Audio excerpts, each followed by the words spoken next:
আপনার পেরেন্টসও কি ডায়াবেটিক, তাহলে তাদের লাইফ স্প্যান কি বাড়াতে চান? ভিডিওটা স্কিপ না করে আমার কথাটা মন দিয়ে শুনুন। দেখুন, কনসেপ্টটা খুব সিম্পল। বারবার ব্লাড সুগার স্পাইক হওয়া থেকে যতটা সম্ভব বাঁচাতে হবে, কারণ দীর্ঘদিন আনকন্ট্রোল ব্লাড সুগার থাকলে শরীরে বিভিন্ন অর্গ্যানসের উপর ড্যামেজের রিস্ক বাড়তে পারে। এই 4টে সিম্পল পয়েন্ট আপনার ডায়াবেটিক পেরেন্টসের লাইফস্টাইলে ইনক্লুড করার চেষ্টা করুন। নাম্বার 1, পেরেন্টসের ডায়েটে মিলেটস অ্যাড করুন। রাইস আর রুটির পোর্শন কিছুটা কমিয়ে তার বদলে জোয়ার, বাজরা, রাগির মতো মিলেটস ইনক্লুড করতে পারেন। এগুলোতে ফাইবার থাকে এবং অনেক ক্ষেত্রে রিফাইন্ড কার্বোহাইড্রেটের তুলনায় ব্লাড সুগার ধীরে ধীরে বাড়ে। নাম্বার 2, মিষ্টি খাওয়ার ইচ্ছা হলে এমটি স্টোমাকে খাওয়াবেন না। যদি কখনো মিষ্টি খেতেই চান তাহলে ভরা পেটে খাওয়াই বেটার। আর একটা সিম্পল হ্যাক, মিষ্টি খাওয়ার আগে একটু ফাইবার রিচ ফুড খেতে পারেন। এতে খাবারের পর ব্লাড সুগার কত দ্রুত বাড়ছে সেটা কিছুটা স্লো হতে পারে।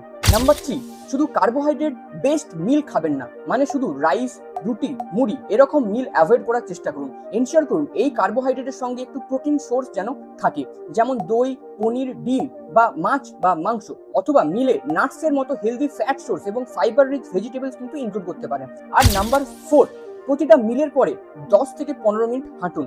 এই 4টে বেসিক হ্যাবিট আপনার ডায়াবেটিক পেরেন্টসের রুটিনে গ্র্যাজুয়ালি ইন্ট্রোডিউস করার চেষ্টা করুন। তাহলে এখনই চ্যানেলটা ফলো করে প্ল্যান কমেন্ট করে দিন, আমি সেই ডায়াবেটিক মিল প্ল্যান ডিএমএ পাঠিয়ে দেবো।